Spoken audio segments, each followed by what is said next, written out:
And then, of course, Nyx is just generally a good hero. It's been a stable pick for a relatively long time.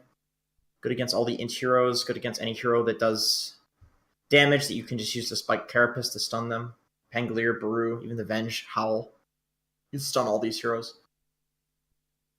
Some good uses from Spike Carapace on the Venge, especially here. Not so much control for the Pangolier, like you'd expect him to anticipate and roll Thunder whenever he sees the Nyx. That's true, yeah. But the Q, the W on Pango, it's like the AoE. Can definitely carapace that relatively easily. But yeah, anytime you see these magic damage, like magic kind of like stunning heroes on the enemy team, you can pick a Pango and you're pretty comfortable because you're just rolling Thunder from Fog and just jump in there. Give her a go. Yeah, just being able to carapace from your Vendetta is really nice as well, especially but even against the Brewmaster Clap and stuff, it's just nice just being able to run up, and you don't necessarily even have to use the break if you want. You can just use it to stun, but being able to have the carapace as a setup is always nice to be able to get the Vendetta hit in and then get the stun. Oh yeah, now with the Vendetta, it applies the break, and we have two auras, two auras on the side of Gambit. Used to be 3 if we had the Drunken Brawler still. But you can take the Venge aura away, take the Pangolier passive away. Yeah, you get that 4-second window, which, I mean, the other interesting thing, I guess, about this first phase Nyx is it does actually put that in the mind of the draft captain on the other side. He goes, okay, suddenly something like an anti-mage seems like a really bad idea if originally we were planning it, because that passive's going to be gone, and suddenly Nyx has the potential to kill him off in the mid-game. True. Especially comboed with the Darks here. Just coming in with an Iron Shell, you do so much.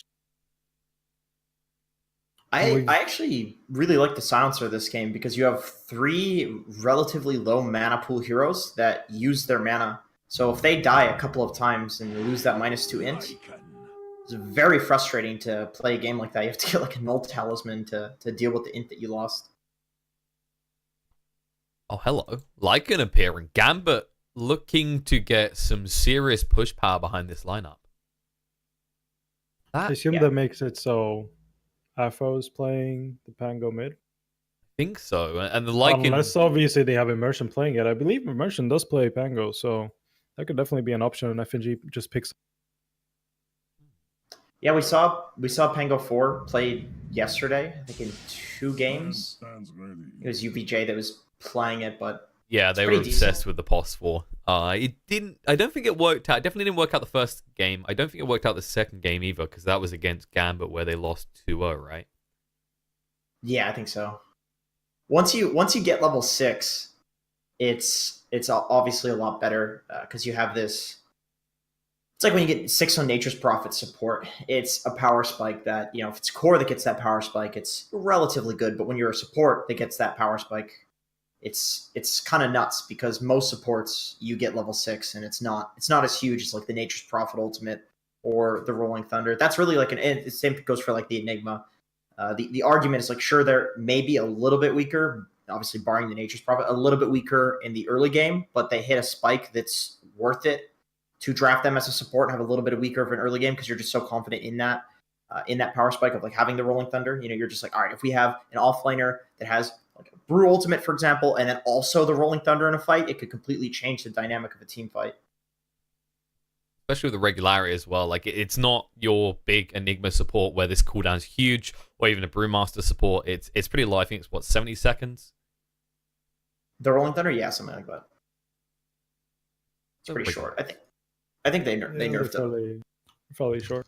I wonder if Gambit wants to go for the Shadow Fiend this game and just have the Pango in a 4 position. Just go for the Shadow Fiend with a push strat.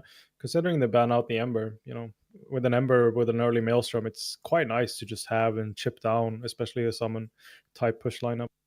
Oh yeah, ban the Shadow Fiend obviously. Storm Spirit.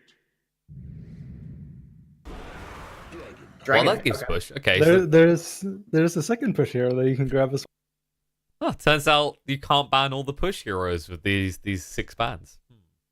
It's kind of like the old counter to Storm Spirit 2, back when the Dragon Tail used to instant stun. And I remember for a little while afterwards, people stopped picking DK when they nerfed Dragon Tail so that it was the projectile. But then people basically realized that it's still quick enough that a lot of the time with the turn rate and with the cast time on Storm Spirit's ultimate, you can still stun him. It's still some sort of hard lockdown because really, like in this game, they need something. They need something to lock down this Storm. Venge isn't enough. Pango Silence isn't enough. It's not a guarantee. Brew does nothing. Lycan does nothing. So the DK is a really good pick. Then, like you said, it is also that pushing hero that they want with the Lycan draft, and they are running the 4 Pango. You definitely need an early Blink or an early Shadow Blade on this Dragonite, though, to be able to scale with how VP is going to scale as well. Like, VP's late game is incredibly scary, but Gambit also has incredibly good late game. You need to be able to catch the Storm. If you can't catch the Storm, he has a free game. And like you said, it's really hard to actually get these things off unless you have a Blink Dagger on the Dragonite or a Shadow Blade to sneak up on him. But you can't let this run too late unless you keep the Storm down while you're letting it run late. Yeah, Storm is a pretty beastly late game core. I think just because the hero's been relatively weak for a few patches, it's easy to forget how hard it is to deal with the Storm. But just the way that he can kill 2 waves, if you're trying to push, like the fact that he can just clear the wave that's there and then clear the next wave, TP back to base, and then just show up to the fight as well. It makes it so incredibly hard to ever push into a Storm Spirit. He's kind of like almost like a Tinker in the late game levels of counter pushing. I would argue maybe even better. You don't really have that kind of Q element to some drafts, right, where you can even protect the creeps. Like, they are completely vulnerable to Storm in this game. Yeah, I mean, you have to offensively fortify if you want to push with that, because you don't necessarily have... I mean, you can get a pipe on either the Venge very late game or on the Pango or the Brew, but even that is just not going to protect it enough if you have a Storm Spirit that's level 20. Yeah, and you can push on the Siege Wave. That's always an option, but it's awkward. It's awkward because you don't just be like, all right, it's 5 minutes, 5-minute window, guys. We're gonna push high ground. It's like high ground pushes happen off of pickoffs, off of Roches. It's not like you just time them yourself. They kind of happen. So it's a little difficult. Isn't there like an element of vulnerability to VP in the mid game here? Like, I'm looking at the draft. It just looks like they want to split push by time, because if you fight Gambit in the mid game, that's where they're strongest, right? With the Pangolier, with the Dragon Knight. Definitely. Anytime there's like a Darkseer, Storm, Sven, these heroes all want to farm. That should take a lot of damage. We'll back away. Trying to contest the runes here, and it looks like actually Daxak pick up 2 in the bot lane, uncontested, while VP will get 1 in the top. Wait, I believe one get denied it with one of the wolves. Okay. Yeah, I was looking. I was like, where's that rune gone? I think the wolf might have denied it, something like that. I'm very curious to see if no one's going to pick up an early point into Vortex now when you don't lose the movement speed. If you can rotate with the Darkseer or with the Nyx Assassin with an Iron Shell, and then you just have at level 3 or 4 like a 1/1/2 on Storm, you should be able to grab a kill on the Dragon. Yeah, possibly, for sure. It's quite good at level 1 now. The only thing is DK, it's hard to rotate on him, but like you said, with the Nyx and the Iron Shell, it does change the dynamic there a little bit. This top lane, like, I'm not 100% sure who wins this. I feel like with a Silencer, since you can just use the Arcane Curse and an AoE, preventing like all the spells, spammy stuff coming out from Gambit, I feel like VP wins this lane. Especially if they play around these small choke points, right? Because you can hit multiple heroes with those stuns, so the chase down for Gambit is not easily achieved. So Ramsey's hitting the creep wave, just pressuring really far forward with his body. This allows Solo to... Oh, no, he's not going to get the side pull. They go for a kill instead. Stun on FNG, the body blocking him as well, so he can't get through. In the end, Roger does give him an exit, though. I tried to get the pull, but awkward timing with the Venge really nicely. FNG coming over and contesting. Just putting his body there, saying like, okay, you want to go pull? I'll just block it if you try. Ramses throws out the stun. Follow-up stun onto 2. Older Kulich getting pretty low, and they haven't leveled the magic missile, which means that Kulich, he's going to live. 20 HP. They thought they had him with the Arcane Curse, but it ticked out in the end. I really like the lane setup, so for having the Darkseer against the melee heroes really good. The Pango is in a 4 position like this, has a very hard time early on to actually have an impact. If it's in a dual lane with something that can threaten, then it's really good. Oh, FNG. Well, going on. First blood is drawn. Playing a little bit aggressive considering they knew he had no way of protecting himself because he's just been spamming Wave of Terror so far. God, this hero, man, FNG respawns, and he has enough mana for one magic missile, and then can't do a second one because of the silencer stealing the int. That is the most frustrating thing. Like, silencer honestly is so good against all of these Gambit heroes. They all have really low mana pools, but they need to use their mana for their spells. See how much they can punish it as well. I mean, I don't think they brought out much in the way of mana regen. No mangoes. Magic Missile coming out. Going to try and protect the silencer with the shield, but it's not going to be enough as the crits come through. Nice stick out from Solo, just enough to keep him alive, and he'll salve up to full. These double stuns from Roger are beautiful. It's just been kind of the show and tell of the last month or so, right? With people picking up Nyx even more, we've really got to see some Pos-Force shine in the laner phase, especially with these Impales. Oh, another double stun. All these long-range double stuns. FNG turns around Magic Missile. They're trying to get the kill on Sansa so he doesn't lose the mana, but nope, he's going to get it. He might die for it, but he says +2 to me, and good luck casting your spells when you get back. Most definitely were. Oh, he's so frustrating on these heroes. Look at Venge, 195 mana. That int that she gained from leveling up, that's gone. How long before she's just dribbling at the mouth? Like, I'm not so smart anymore. Well, they're actually trying to go Brew. That's a big one if they can get it. Kulich is going to get pretty low, but he has the collapse. They can't pursue. Is FNG going to... Okay, he's going mid. Is it just warding? It must be just warding. There's no way you can gank this storm. If he can pick up a decent rune, maybe. And we did see... So it looks like no one is holding the point. He's got DP. He's going top. They're diving. Immersion's pretty low. They actually want to try and turn around. Magic Missile comes out and Solo. The punishment for taking his smarts is there. Nice. Really, really nice work by FNG. Just like picking up running to the rune timing, TPing in. It's kind of like, what's the point in being top until this opportunity presents itself? He actually might get more. Ramsey's going to try and walk it off, though. Does have the war cry, so they can't get through it. But FNG, he's never felt this strong, even without mana. Yeah, he's a god. Passive regen gave him enough for one more magic miss. I'm curious to see if he's actually going to be able to use both his charges and all the spells he has on level 6. If you use both swap charges. God. I don't think he'll have enough mana for it. Carry mangoes, maybe? Brew is actually like notoriously one of the worst heroes to play against Silencer. If you die once, you can't use clap and then split. Like, you actually need to buy stat items. No one? He went bot. The hack is fighting on this, though. Verify's going to come out. Surge going to be there. The Wolves trying to do enough to hack. Across the creep camp. If no one gets hit once, though, he'll go down. So he has to be careful. He has no mana left either. Pasha says, fine, I'll clean up the kill. The creeps won't get you. God, Pasha's level 6. He's actually huge in this bot lane. And then also, if you look at the CS, no one wasn't actually threatened at all or slowed down by the brief fires coming out from Dragon Knight. Yep.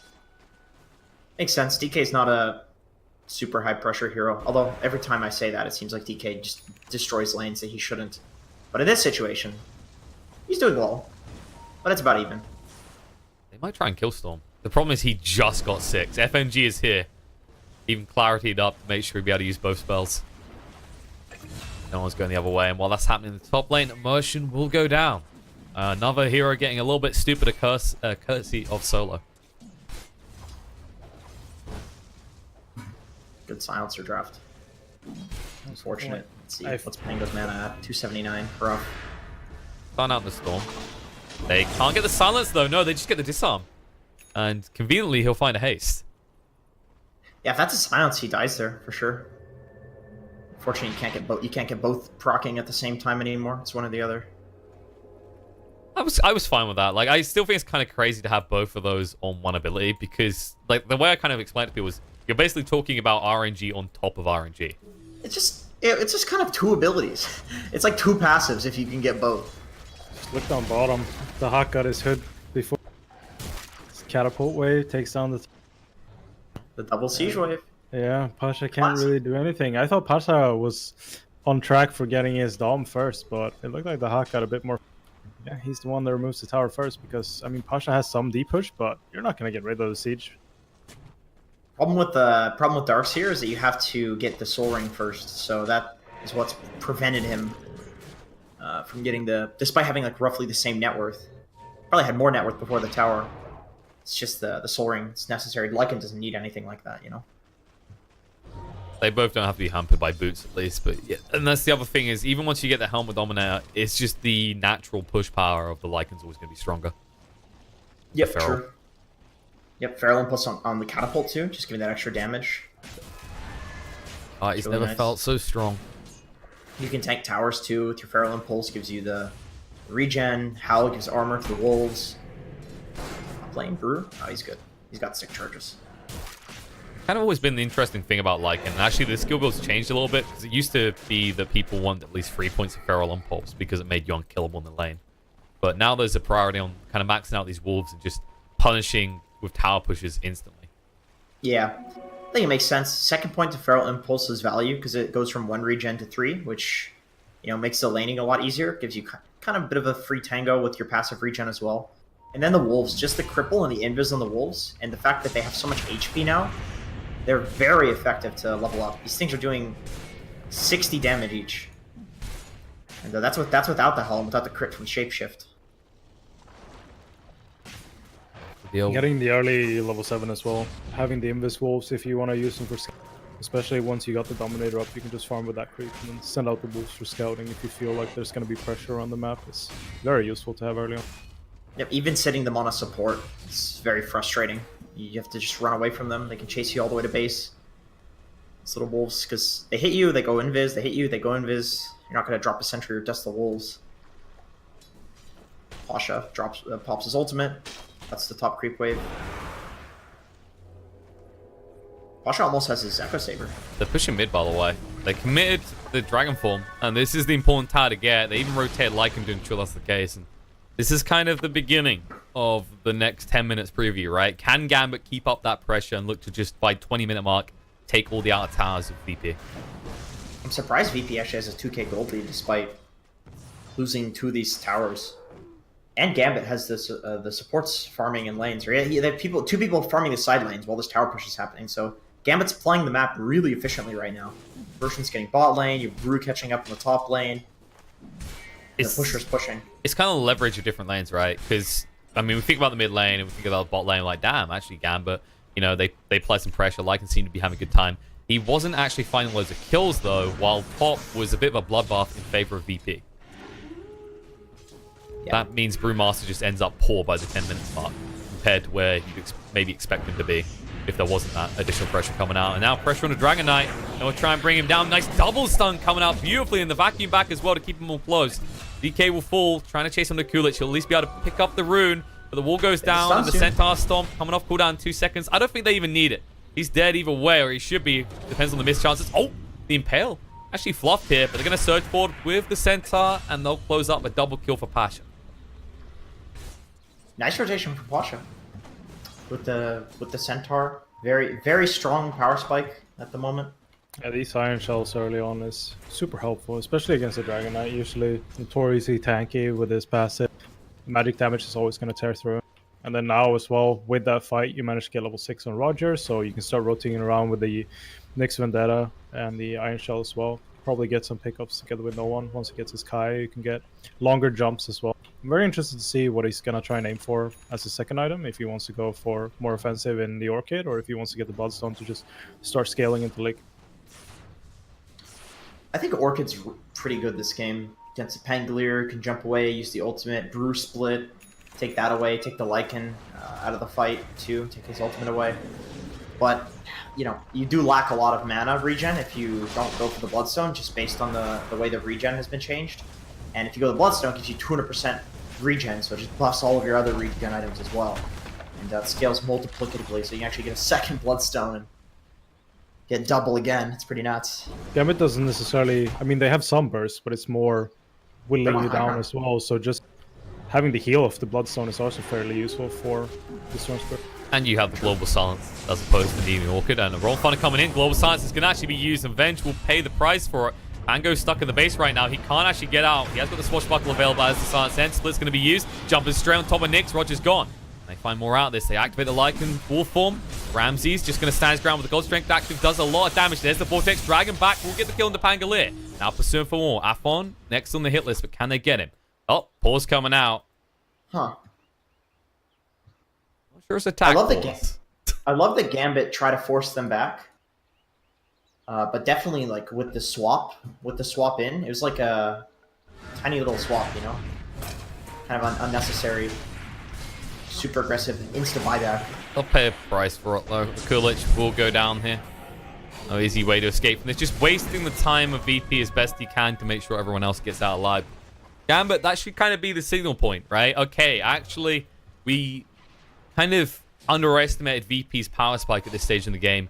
We need to actually inflate our gold worth more by taking the out towers first. For sure.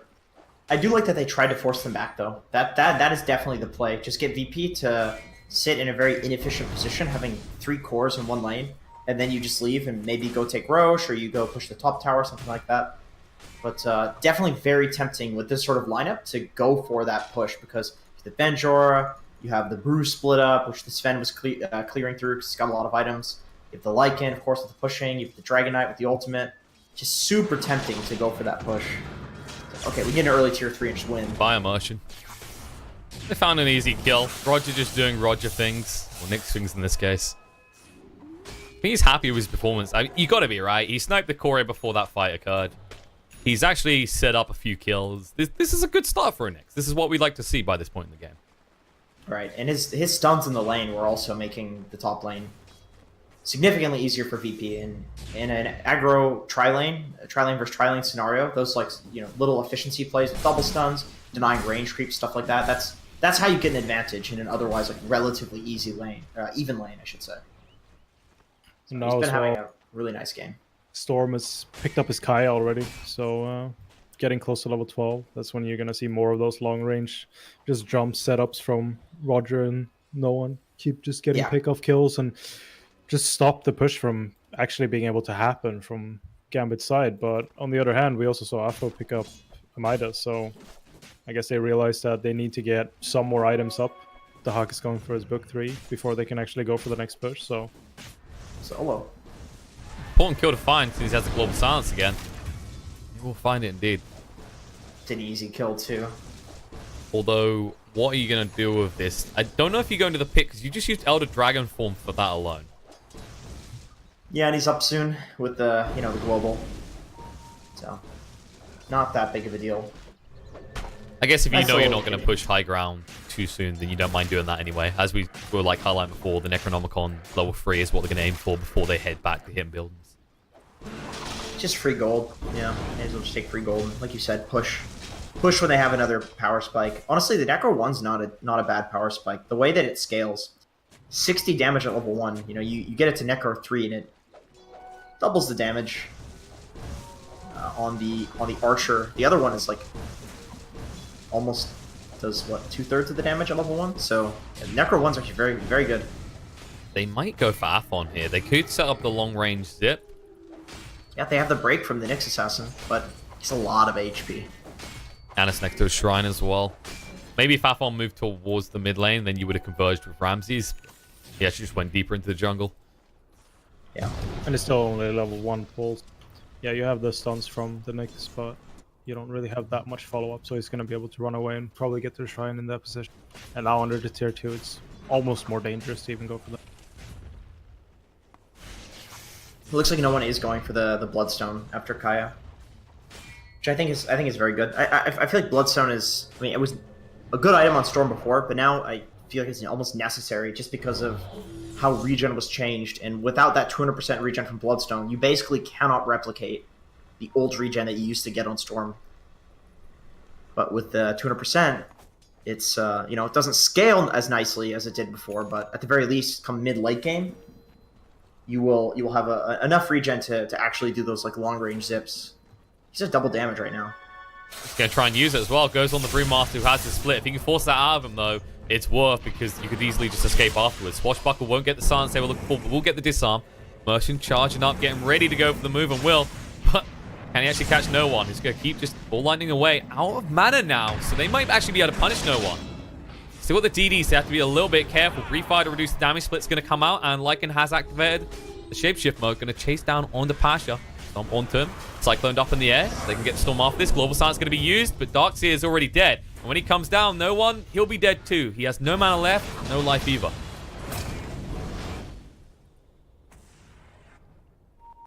That's actually a big win when you think about it, right? It's just the Storm, you expect huge power spike at that stage. And on top of that, the Global Silence was used, you still lose 2 heroes. Yeah, and Pasha, so that's a hard kill on the Darks here. Very hard. The only real positive of that kill was they're not really close to any objective and they use Dragon Form, but it's really big for Gambit getting all those pickups, and Roger's dusted, so Space. looking a bit rough. So he buys enough time. The dust ran out. No book 3. A lot of this game is definitely on Ramses, who has a full BKB, but if he shows up to a fight, and oh, speaking of which, bot lane.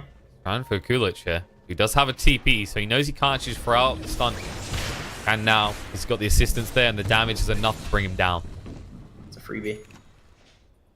This is always an awkward situation when you're a carry, when your team is not having the greatest game. Enemy team is where it's kind of all on you. Like if you show up to a fight and it doesn't go well for you and you just get kited, it can be almost over at that point because Ramses is like way above the net. He's kind of the whole gold lead. The gold lead is kind of between Ramses and Panda having a really rough time in this game. And I guess you could say, oh, gonna be jumping. No one trying to make the move. Also the magic missile on the swap out. Vacuum connects on the free. Ron Thunder's gonna come out. No one just looking for kill on the FNG as that's the easy one. Might pursue for a little bit more. Just gonna back away though. Happy that Pangolier had to use his ultimate defensively. 10-second BKB on Ramsey still. I think the thing I was going to highlight here is actually, like last game, we talked about how both teams had to be proactive, right? They had to be the ones jumping first. This game is different, though, right? It seems like Gambit have to actually be the ones to be proactive and go aggressive first, whereas VP have tools to respond to that defensively. Yeah, for sure. Global is just one of the best counter initiation tools. And there it comes now. Brewmaster can't do anything but die here. No chance to get a split out. No chance to run away. I love that Ramses went for early BKB, no blink. Now he's sending it out, but he's just like, all right, if I show up to a fight and I die, it's probably actually over. Just with how good it was looking for Gambit in the early game. So he just goes for the BKB. If he has to use it to just get out, his team dies, whatever, as long as he doesn't die. But now he's got the blink. And he also, for mobility, he's got the Darkseer to give him surge, so then you can just have the BKB and kind of roam free in the fights if you get a fight. But no one also changed up his item build. It's actually going for the Orchid instead after that. Pick off in bottom kind of going the wrong way. So he's looking to be, I guess, more offensive or more aggressive. Jump in. Afon going in first. The stun follow up in response with the vacuum. The double stun through the impale. Beautiful. Locks him on the spot and Dragonite goes down. BP. Well, they didn't have to go looking for the fight. The fight came to them, and Daxak has to expend the ultimate just to run away. My god, Ramsey's got 600 gold from killing all those Necros. Now they're about to take Roshan. Good god. 13,000 net worth at 20 minutes on Ramses. He almost has the same net worth as time that there's been in the game. If he keeps going this way... Who knows? He could end up there with a blink. It's almost like 1k per minute. I mean, with that blink, he could just use it to farm more efficiently as well, you know? You just become a pseudo anti-mage. Maybe. If they get a Rax, you know? It's getting there. And another big item is ready. No one has got the gold together to have that Orchid. Not bad timing as well. Actually gonna have no Bloodstone in the end, though, as he did decide to just opt out of that. I guess that's okay, though, with the way you just suddenly ramped up this aggression. That item choice seems more fitting. It'll be helpful in fights, for sure. He doesn't really need to scale to be that kind of late game, like, built up those... like, he'll eventually get a Bloodstone, of course. But at this point, if he can just prevent the Panda from ulting, prevent the Pangolier from ulting, basically prevent any hero on the side of Gambit other than the Venge from ulting, then that's going to make enough space for Ramses to just go in and kill everybody.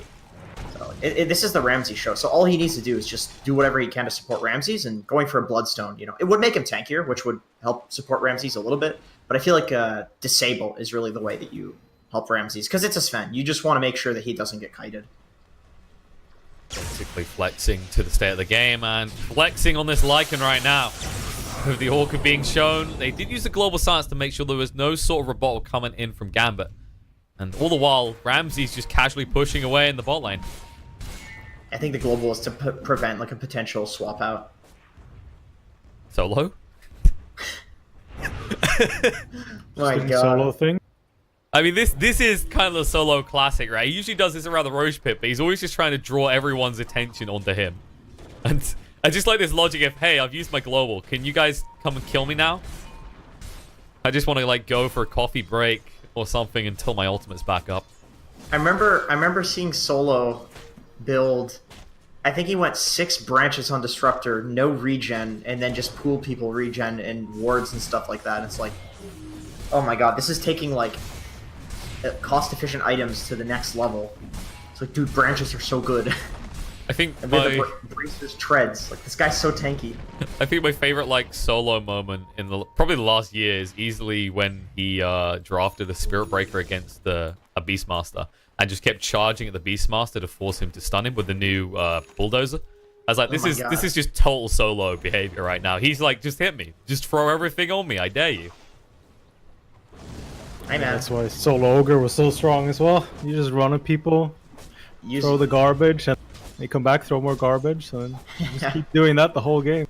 There's like chucking garbage everywhere. People have to go on you. We saw in the last game, using your HP as a resource is a real thing. The Enigma did it, and it was obviously worked out really well.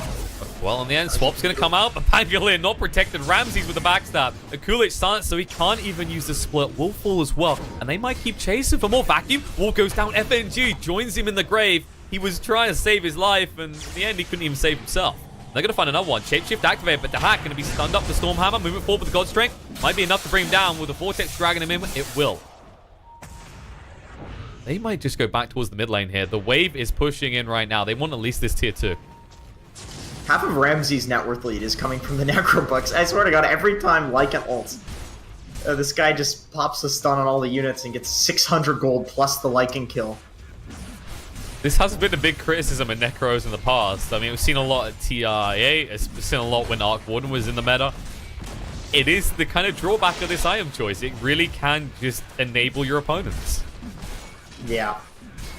It's a rough one when there's a Sven one-hitting them on the enemy team. Oh, look at the dancing. Oh, there's a global silence. Brewmaster, he wants to dance, but not anymore. Afon with the BKB moving in the Dragon Tail, but it's too late. His Brewmaster is down. The buyback's going to come out. He needs to get that split off. There's the use of the Raw Thunder. FNG getting low on HP. Will fall. Afon.